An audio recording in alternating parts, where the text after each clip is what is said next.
Joining us in the studio now to break down the new state budget here in Israel is Chen Herzog. Hi, Chief Economist at BDO Israel. Thank you for coming here.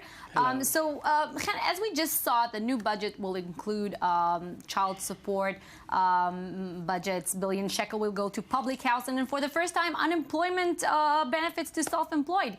What are the challenges of this budget? Well, you know, there are a lot of details in the budget, a lot of controversy, but you want to understand the challenges of this budget. Actually, any budget, there are two main issues at stake, two main issues at controversy. One is how to increase our standards of living, how to stimulate growth, and the second is how to reduce inequality, what we call welfare economics.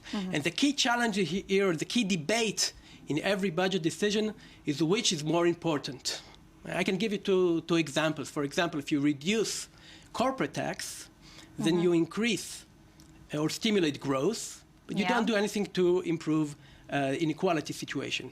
On the other hand, if you give more child support benefits, then you, of course, reduce inequality. You address the masses. But you don't do anything to stimulate growth. Does it have to be either or? Any measures that address both?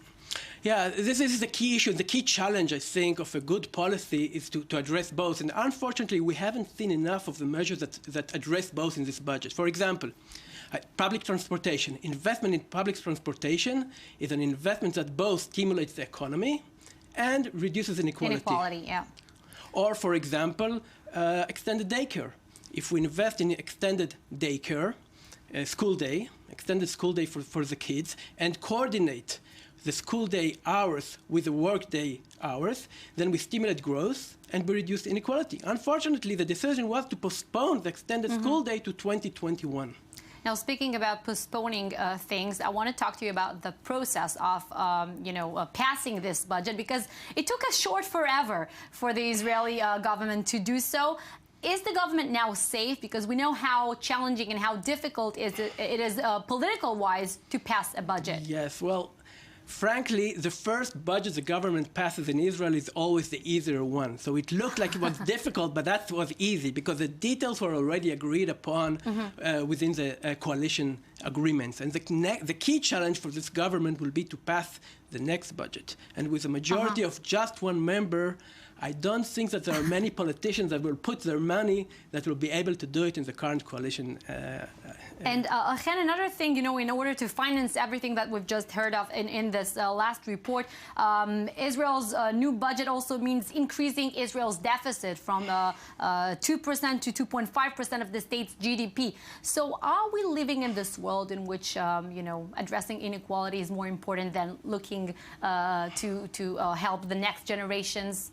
Well, it really depends what this deficit is used for. What is a deficit? When we're talking about government deficit, it's actually a loan that we take today, and our kids or the next generation have to pay back. And depends what you do with this loan. If you take this loan and just consume it and spend it, then you're right. We're spending today and are leaving it for our kids to pay for it. But if we're taking this loan, this deficit, and we're building infrastructure, and we're building the light train in Israel, then we would say, okay, it's just fair enough that we invest today for an infrastructure that will also serve the next generations.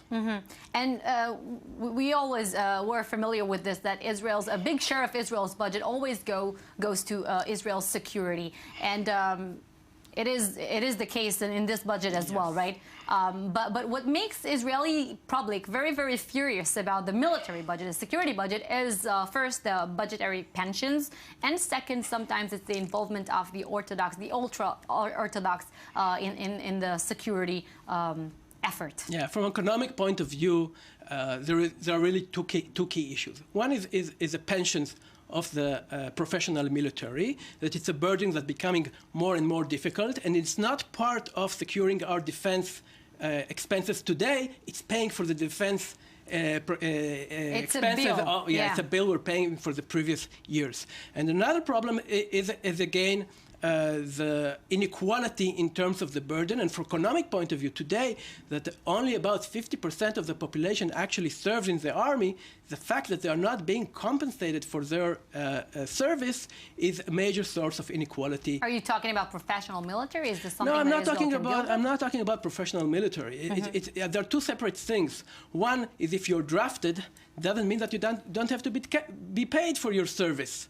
And it doesn't mean that you have to go to a military, to a professional army, but there is drafting people and not paying them is actually similar to taxing them 100% income tax. And it's not fair that two young people, one goes to the army, he pays 100% income tax, and his brother or that doesn't go to the army and does a similar job, and he doesn't pay such a high tax rate. I want to take you back for a second to the deficit topic which we addressed before. Israel's Bank of Israel's governor, Karnit Plug, she has warned that a higher deficit might risk the financial market. So, is it just the government bending to populism over on the expense of a secured market?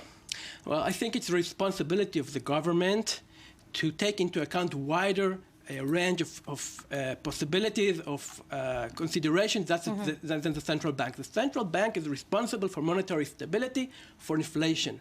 It's not responsible for growth. It's not responsible for equality. So I think the government does right when it weighs the entire Thank you so much, Chen Herzog. spectrum. We have to be done with these interesting words. That wraps up our show for today. Stay tuned every day for all your business coverage here. Thank you for watching.